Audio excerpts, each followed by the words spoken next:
Well, for me, it looks like they just want to trick shot their way to victory. They just want to put their set plays on. They don't want to get down and dirty. Perth, most isolated city in the world, 21 degrees. Look up north, our friends in Darwin, 32 and very humid, like Freddy's underpants.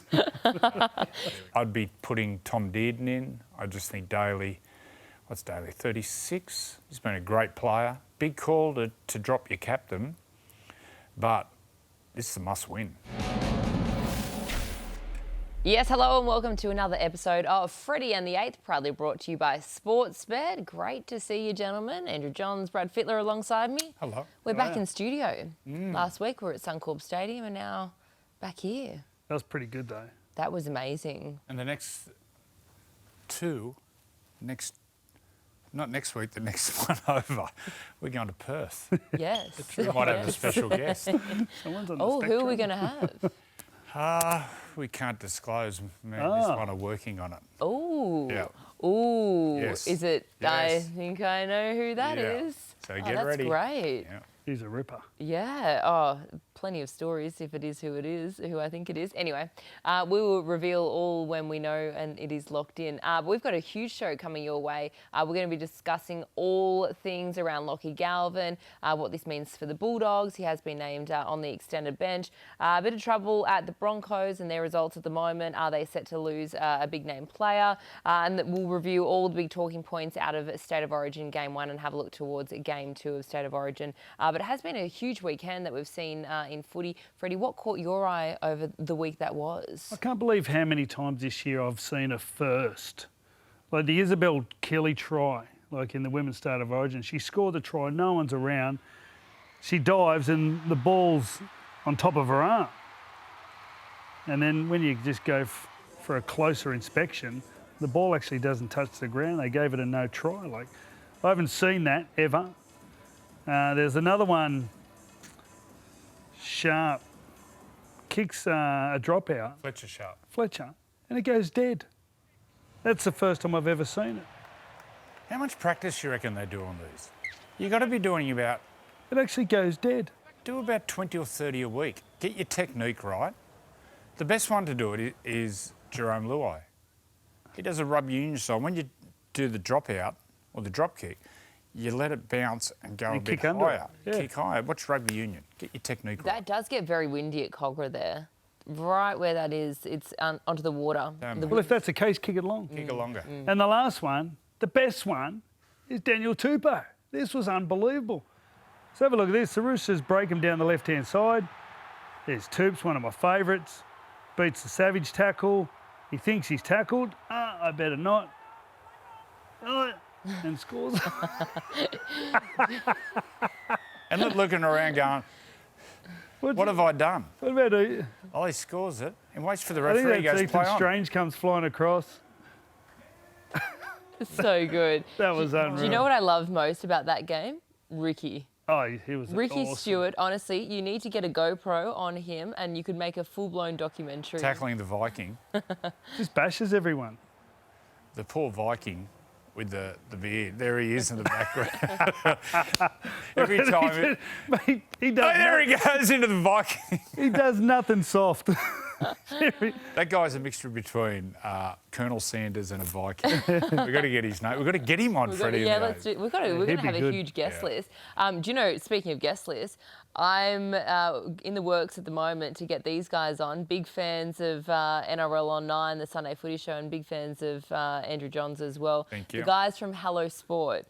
They did a wonderful podcast after we were talking a lot about Ballgate as well, and so they photoshopped themselves in with the big dogs. Ah, nice. So I think one of the They're very best funny. quotes, very funny, was Andrew Johns, he's the only man to tame a Steeden.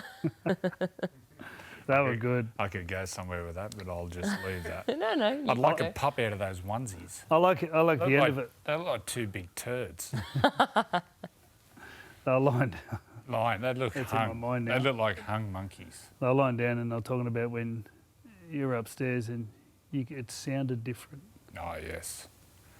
You know who else made a comment like that? Jamie Soward, one of the great kickers. Did he? He even said the ball sounded different. So, Mr. There you go. Steeden, I've been It speaking to sounded different. Steeden.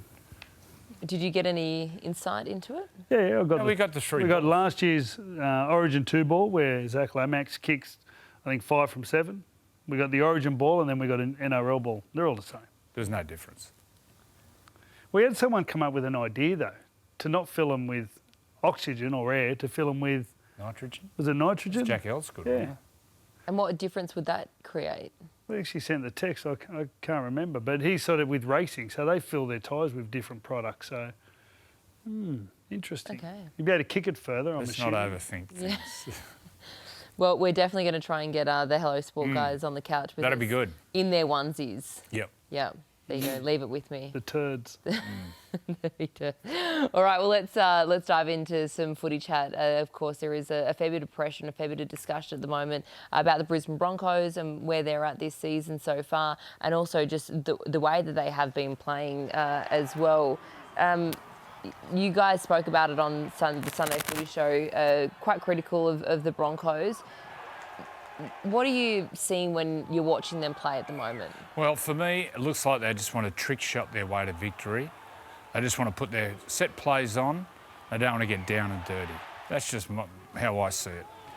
They've just got to totally simplify the way they play, get there and back their defence, and just play a power game, high completions, and tackle your way to victory. They need a real dirty, winning ugly win.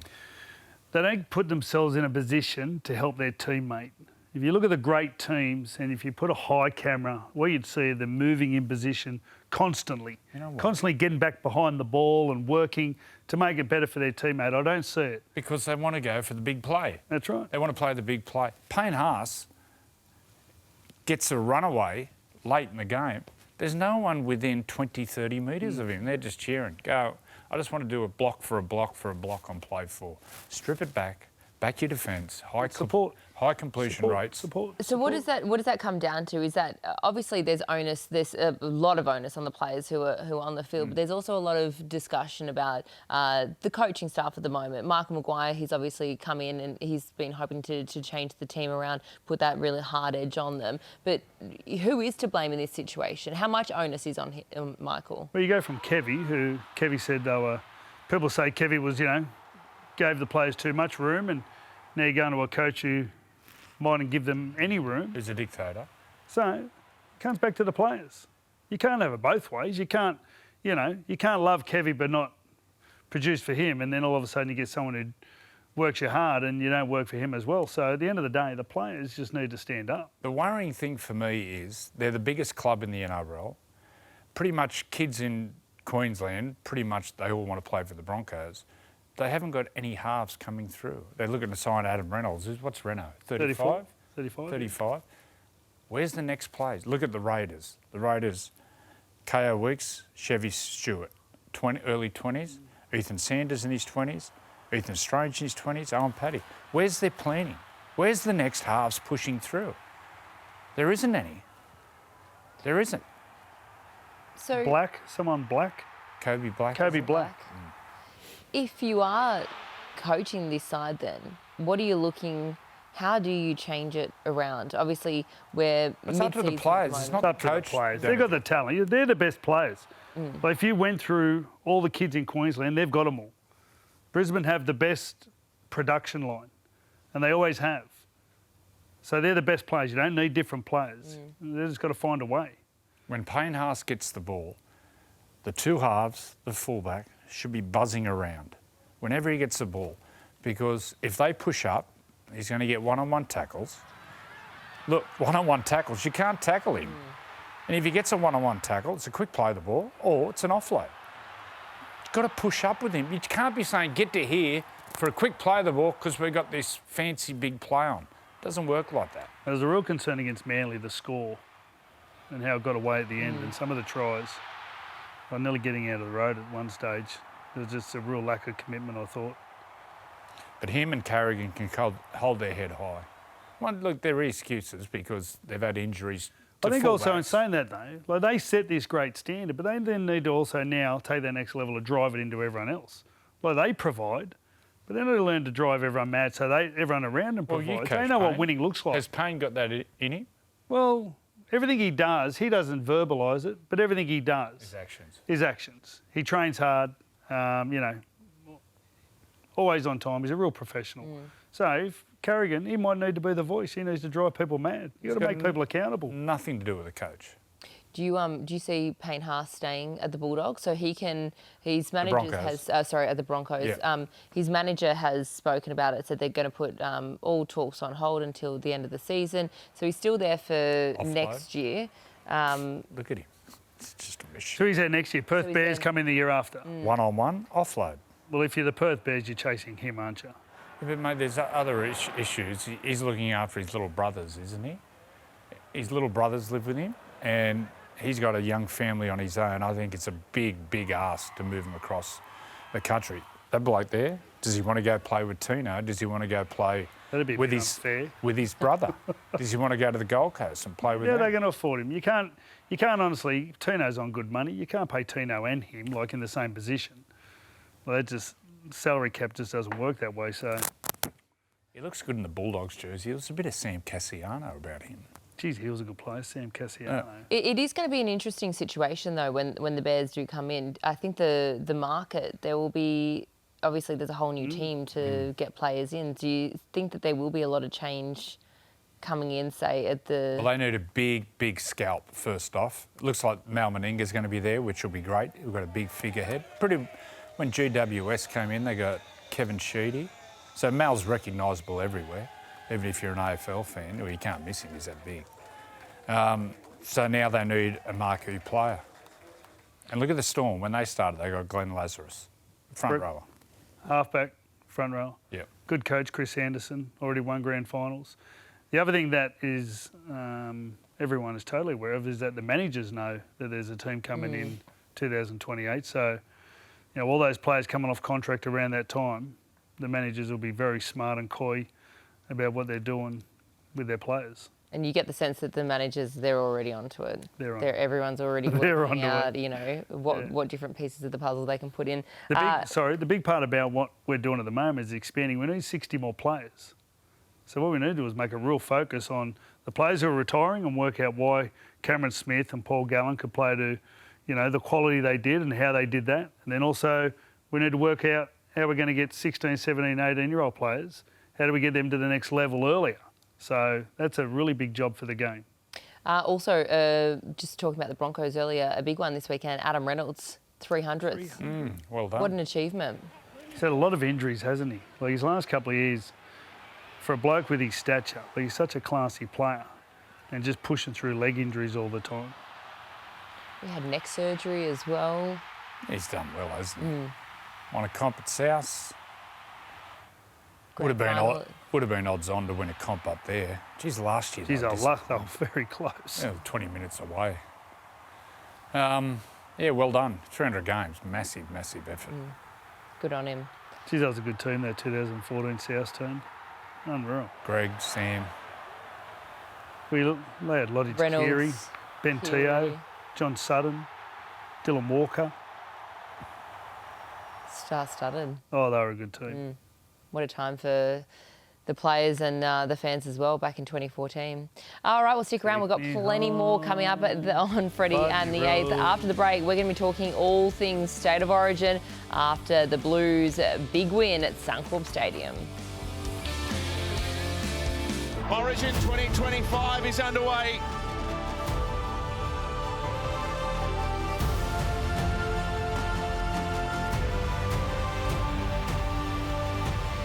Full time, New South Wales 1-0 over Queensland.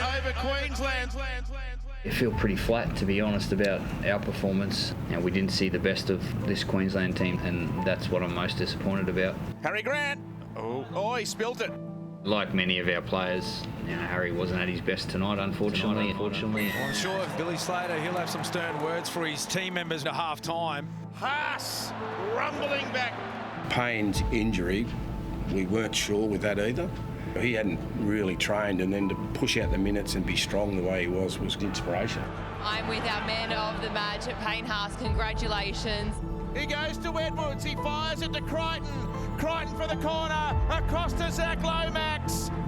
Are you hoping that Billy shows faith in you and that you can turn this around?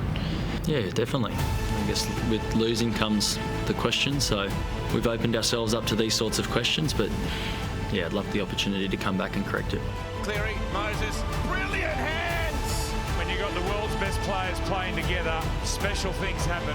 First time they played together, I thought they were terrific. What about Robin Toyer? What did you make of his debut? I actually expected him to play like that, but that's why he's in this position, and I thought his debut was great, so he can hold his head up high.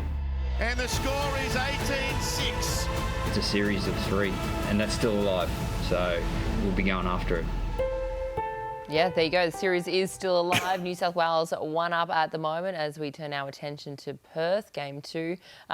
Game 1, Suncorp Stadium. For the Blues to win there, what a start to the series. I don't think I've seen 2 happier New South Welshmen walking around Suncorp Stadium. What was your thoughts? So important to win Game 1. This is a really special team building for New South Wales. The average age would probably be mid to late 20, 26 or 27. And a lot of these players have played together now, a couple of series. And you know what? They've seen both sides. So I've coached most of these blokes. We had a couple of good years, had some tough years. So they've gone through both. They've played when there's been injuries, played when we've had full teams as well. So they understand the importance of doing it for each other right now. And I think when they got this team lined up, I suppose outside Tom Trbojevic, who, whether he makes it or not, I don't know, but he's most really one of the only, great players, I suppose, that missed out. Like they realised this was a strong team and they played that way. I thought the way they responded to their teammates was awesome. We don't expect New South Wales to make any changes apart from one, and this is a forced change. Mitch Barnett, this is so sad for him, tearing his ACL in the Warriors win over South Sydney Rabbitohs. Just devastating for him. Who comes in to replace him? Well, Stefano was in the camp, and by all accounts, if Payne was out, Stefano was going to go in. The other option is Terrell May. And that man on screen we saw before, Keon Kalamatangi, who has gone from an edge, playing back in the middle. I think I'd lean towards Keon. I think he looks fitter. He's playing big minutes. I think he'd be a good foil for Payne Haas. Would you be tempted, Terrell May, Freddy? I think I'm with Keon. Keon's been there before. I think his form's as good as any front rower in the game at the moment. I think when Stefano was put in for Payne, it was like a like for like from a point of view of how physical they are. They're both really big men. Stefano's a big man, very tall. And I think if they were going to replace Mitch Barnett, who's a smaller bloke, more of an effort player, he ran a lot of decoys, always in position as a support player. And I think that's something Keon could do, just work around the middle and put in as big of minutes as he needed. I think Mitch Barnett played over 40 minutes, so you need someone who can hold their own from a physical point of view. It's not to say Terrell couldn't do it, but I think Keon's been tested. He's fit. He looks good. He played one game under you and was very unselfish. Yeah, he's a good player. All he did was run at Munster that night. He said, that's all I want you to do. He didn't do any of the fancy stuff. He did his job.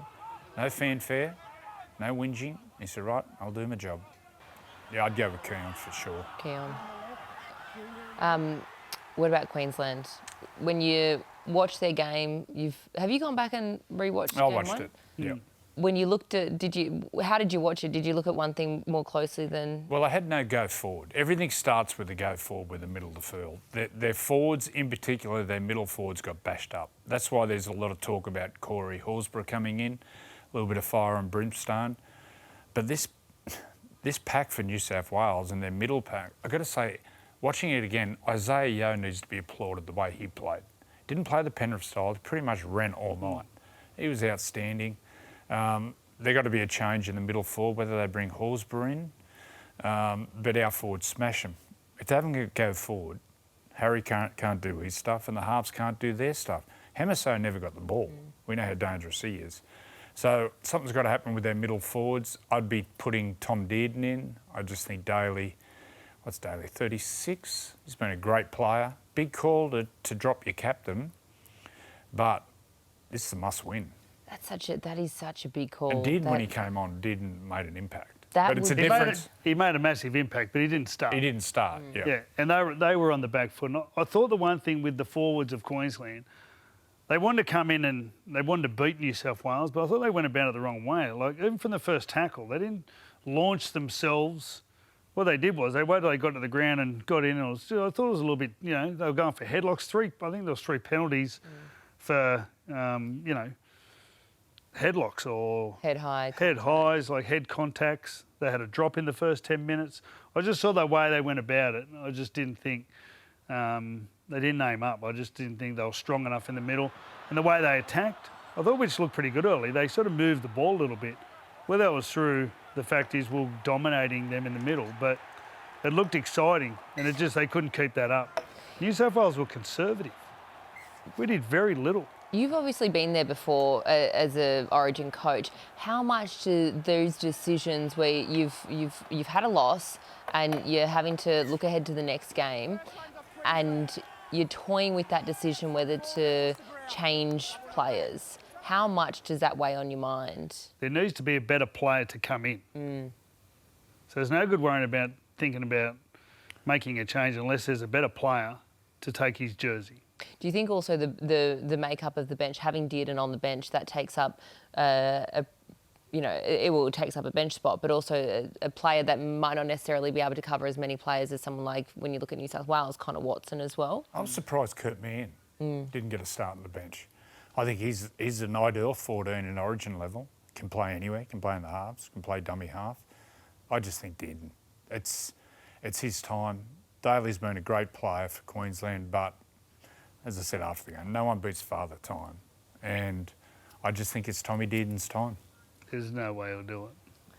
I think Billy's a massive fan of Dearden. I remember when Cam Munster, I think it was either during COVID or he got COVID, and he pulled Cam Munster and he put Dearden straight in. No hesitation, and backed him the whole way and didn't end up scoring a try. He was great.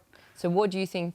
Do you think that Billy will keep DCE in? I think he'll keep DCE. Yeah. Do you think that Billy will keep DCE in? I know you're saying that you think that it should be Dearden's time, but do you think Billy will pull the trigger? No, I think we'll keep him. Because I think if it's going to go another halfback, I think like at the moment, because Billy's conscious also about setting up a game, and he hasn't been convincing, as in being able to do that at club level. So whether it's a Fogarty or Jamal Fogarty, yeah, someone else who could play that style, but I just think moving forward in 3 years' time, you've just said what's the spine for Queensland? Dearden will be in there. Dearden will be in there for sure. All right, well, plenty to look forward to. Game 2 of State of Origin is, of course, right here on Nine's Wide Water Sports, coming up very shortly, June 18, in fact. And, of course, all exclusive, live and free from 7 p.m. We cannot wait for that one. And, of course, we'll bring you Freddy in the 8th from Perth as well. But it is time to dive into our Maccas moments.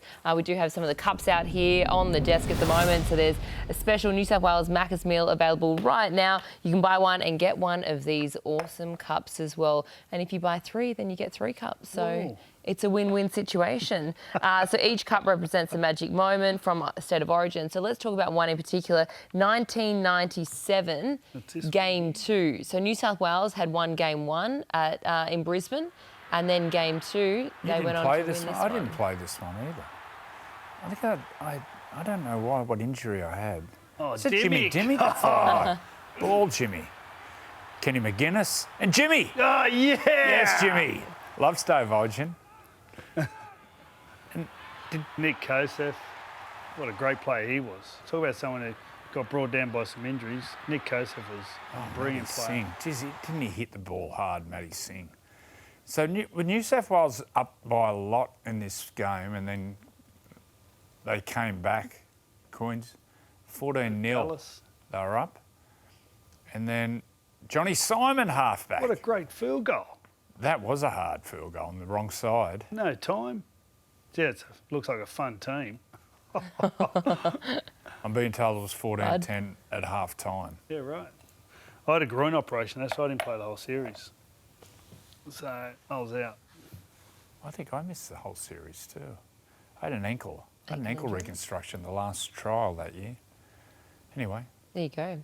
Well, they claim the series game too. Who knows? Could be a good omen for New South Wales. And don't forget, head into Maccas to get your cups as well. There are 6 different ones to collect. So hurry in before it gets too late, before State of Origin is over. But speaking of State of Origin, we know that that's a big battle, but what about this one? It's Sonny Bill Williams up against Paul Gallen. We cannot wait for that one. That's going to be coming very soon on Stan. This is where it begins for 2025. This is our great game. This is Rugby League. Savage rolls it through. The ball bounces up. Weeks has got it. He kicks it wide. An absolute miracle. It's a match winner. Mitchell, adventurous pass, hits the mark. Something special. What about that? Nicholson for Weeks. Runs towards Peppenhausen. Here's a chase. Weeks over the top. Wants the bounce. And gets one straight from room service. Crichton again. Crichton is through. And Canterbury are roaring back. They've reeled in 20 points. Extraordinary. Radley, Tedesco. Went to Nwanga Nitawasi, who tiptoes down the wing and kicks ahead. And regathers to score a miracle try. Munster, high kick. Unbelievable! Xavier Coates reaches the sky, comes down with it. It's meant for the MCG, this stuff. Oh, drink that in, drink that in. Oh, so many highlights already. We are just halfway through the season, so much more to look forward to as well. But we're going to do a little bit of a mid-season review. So who's hot, who's not? Who's been the biggest surprise for you so far this season? Joey, starting with you. My biggest surprise has been the Raiders. Still have got 3 buys to go. They're locked into the top 4. I love the way they play. They play a different style to everyone else. They've got young players and experienced players all over the park. And I just love the way they play. They know their DNA. They're an example of their coach. They compete. I just love the way they play. They offload the ball. They're fast. They're young, and they're fearless. I think they'll go close to winning the comp. They'll be thereabouts. I've got to say that young hooker, Owen Paddy, is an absolute superstar of the future. He's an absolute superstar. Well, you look at how green their spine was. Ethan Sanders, Ethan Strange, Owen Paddy, KO Weeks. KO Weeks. So in 4 or 5 years' time, that will be the best spine in the competition. Well done to the Raiders, the way they've planned, the way they've recruited. There's a plan. There's a plan for what they're doing. So they're currently sitting second on the ladder at the moment. Do you see them as genuine premiership contenders? For sure. Can win the grand final? Yep, fully fit, for sure. Tarpon, he's such a good player. I reckon what they did against the Roosters. Yeah. The Roosters were playing good, putting pressure on. All of a sudden, they just turned it on. They scored the try off tackle 1. And that's what they've got, which a lot of other teams don't have, is they've got unbelievable speed. They've got 3 or 4 just blokes that are out-and-out speedsters. The fullbacks, the young electric. Winger. Savage is electric. Is on the right side. The young winger they got from St George Illawarra.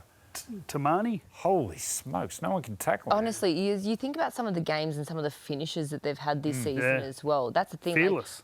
Absolutely, they're playing with zero fear, and it doesn't they don't get ahead of themselves, or they don't get, you can see some teams, put their heads down when they're trailing. It's like they've just got this constant belief. The only one who's got any fear is the Viking on the sideline when Ricky's tickling his ribs. Eric the Viking. Eric the Viking. We're going to get him on. We're going to get him on. We're going to have, you know what, at the end He'll of the have season... like your suction cup things all over his ribs. But I don't know whether we need to explain that one. It's just cupping. Freddy, what's your biggest surprise so far? Well, mine's the team that is equal with the Raiders, and it's the Warriors. And the big thing about the Warriors is they've been renowned for years about just sometimes mentally going a bit soft when the games got tight. They've won 6 games this year by 6 points or less. And the little halfback, Luke Metcalf, 2 years ago, he's pretty much injured for most of last year. He had a great season with Sean Johnson, and it just feels like he's taken responsibility. And you talk about Canberra, these blokes are littered with young blokes. Hella Seaman, the back rower, Leitao, the centre, Pompey, like all these blokes are all under 23, some of them 18, 19 years old. They are just weapons. Weapons. Has there been a team that's really shocked you in a, say, surprising is obviously positive. Has there been a team that's really shocked you in their results? The Broncos, without a doubt. Now, when they lost the grand final, you see teams that lose the grand final, they come back the next year and they win it, like you blokes at Penrith won in the early 90s. But I thought they'd win the comp last year without a shadow of a doubt. They were disappointing last year. They sacked Kevy. This year they've been worse.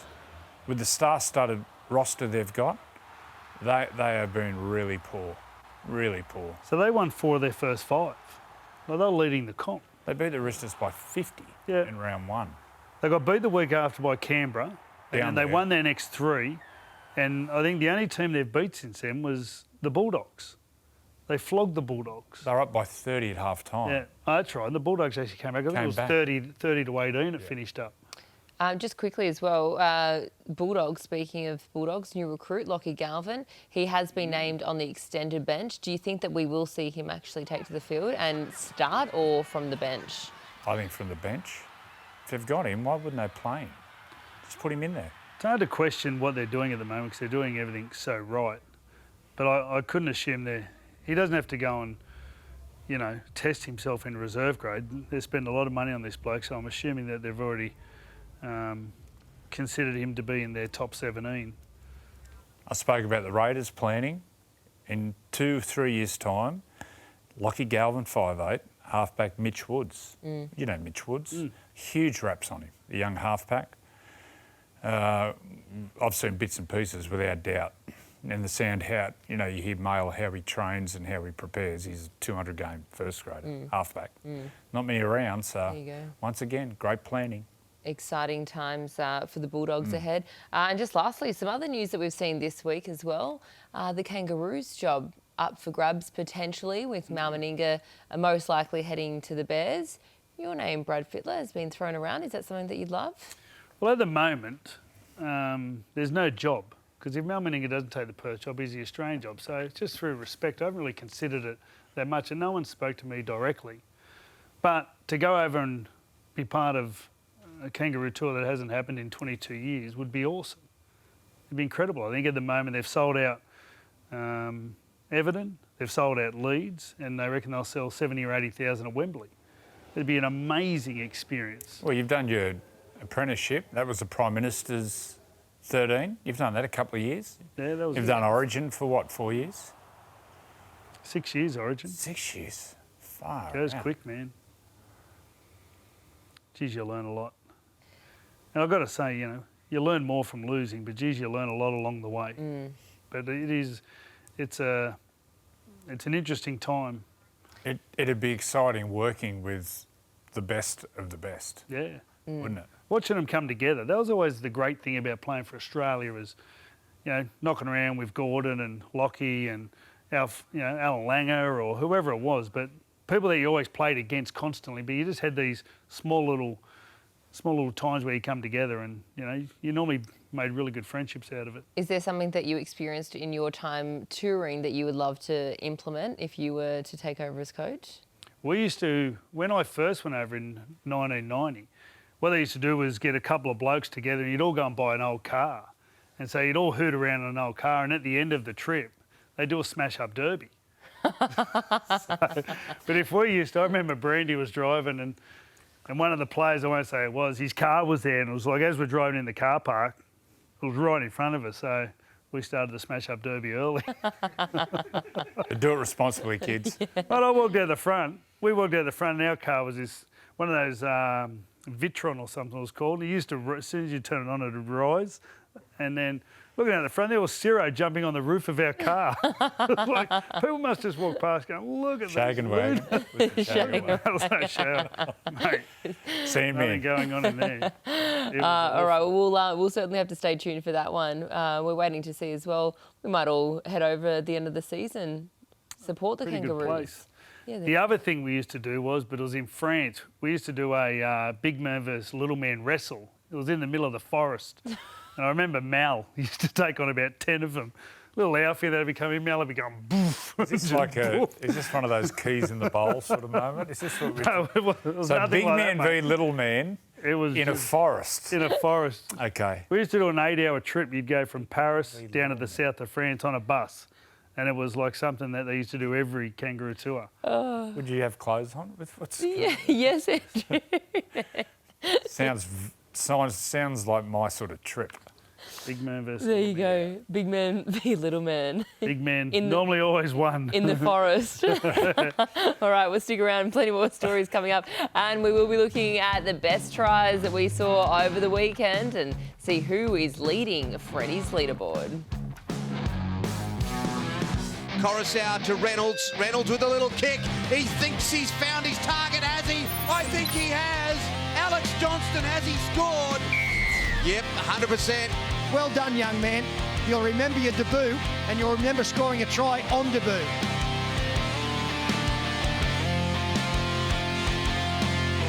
All right, it is that time of the week. We get to see Freddy's Flyers. Who is leading at the moment? Who caught your eye for the try scorers? There's a few. Ooh. There's a few. So who are we going to run with first?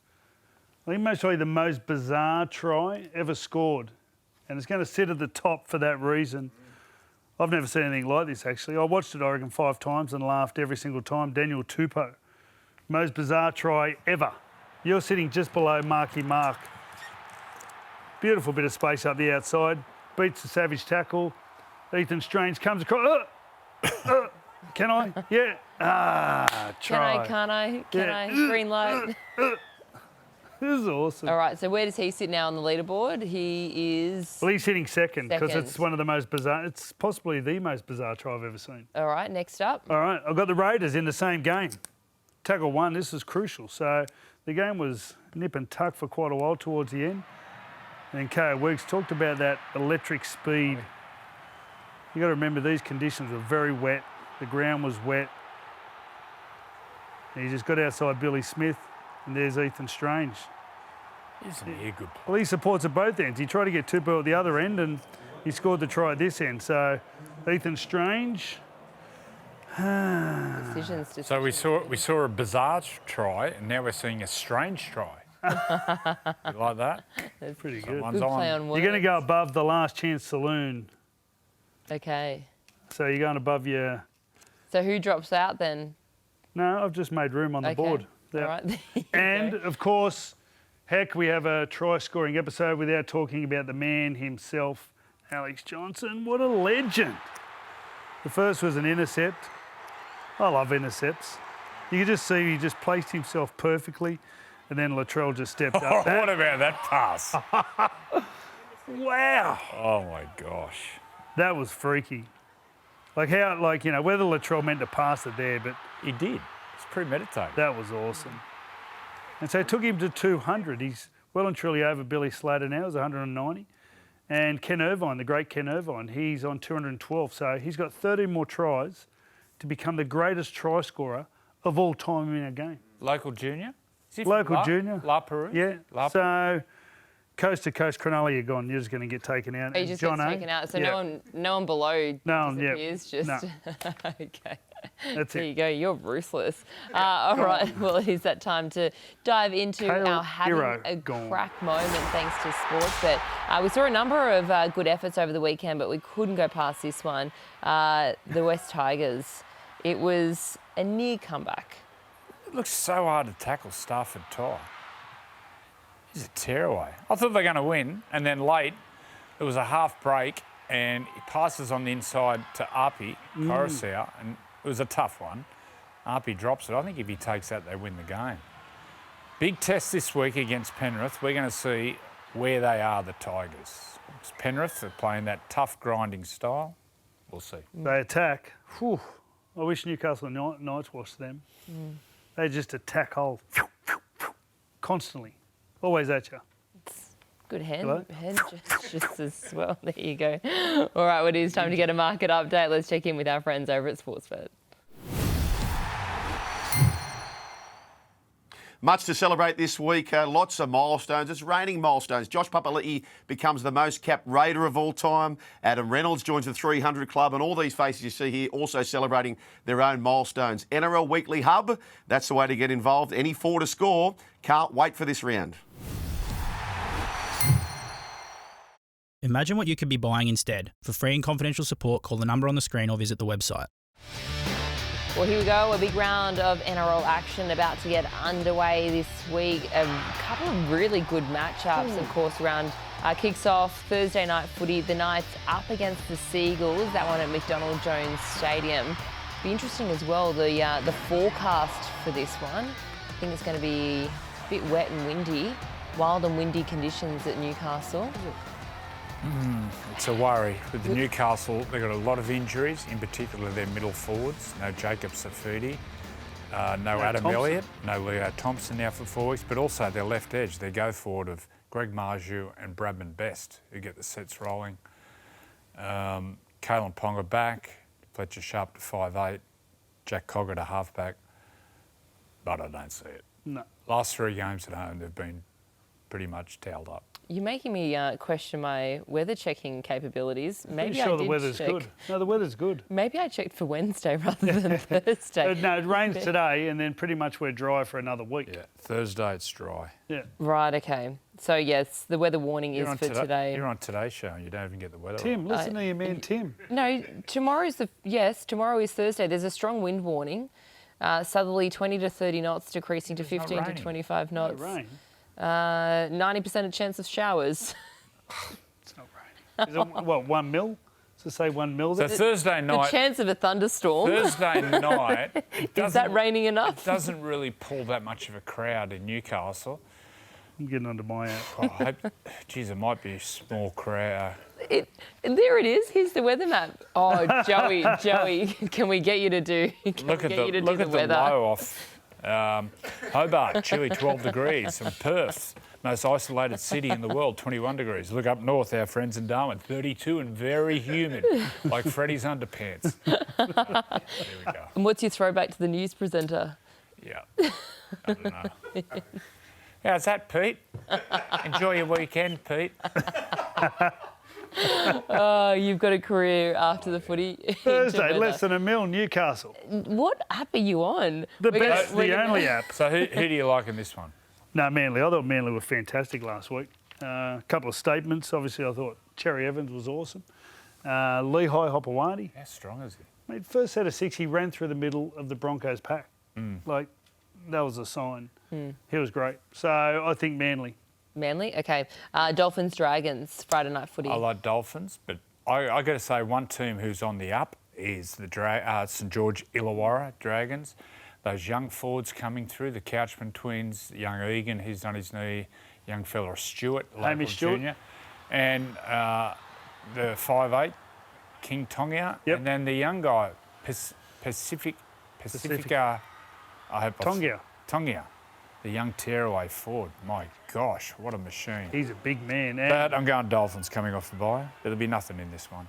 Well, Jeremy Marshall-King on the extended bench and Max Plath on the extended bench. So if you look at their team, they're nearly back to full squad if you put them into the side. So once again, they're one of those sides, the Dolphins, that on their day they can be great. Well, they beat Canterbury by 40. They put 40 on them.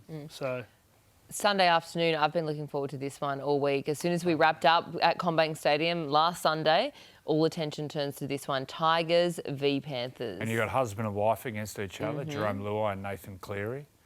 Who's Like a mummy and divorce. who's daddy? I think Jerome might be daddy. Oh, you reckon? Don't know where I'm going with it. Big test for the Tigers. Well, you got the attacking ad-lib style of Tigers up against the control and the grinding nature of Penrith. We're going to see what Tigers have got. Yeah, I agree. Penrith give you nothing. They go Parramatta nothing. So now Papali's available and Garner are both available as well. So the Penrith team getting a little bit more depth at the moment, something they were lacking for a while. But yeah, I think this will be a great game. Yeah. when Charlie Staines made his debut and he got 4 tries. 4 tries. And then he got lockjaw. That's right. Yeah. He did too. I'd love to see Charlie get lockjaw again against Penrith. Playing against mummy and daddy. Let's just leave that. Let's leave that one. Yeah. All right, stick around. We're going to take a short break. The producer. We'll be back right after Heading to the break.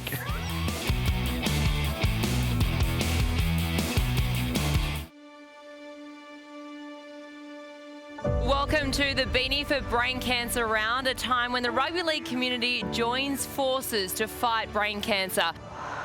I always loved playing the Maccas Foundation round, and cancer is such a big killer and it can break so many families apart. I feel like on this weekend, the rugby league community has won, puts their hand up and says, hey, we want to help.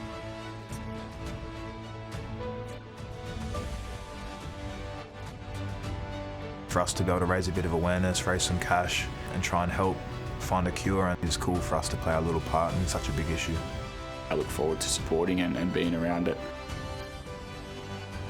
Great to see the way all the players in the game get behind such a worthwhile cause.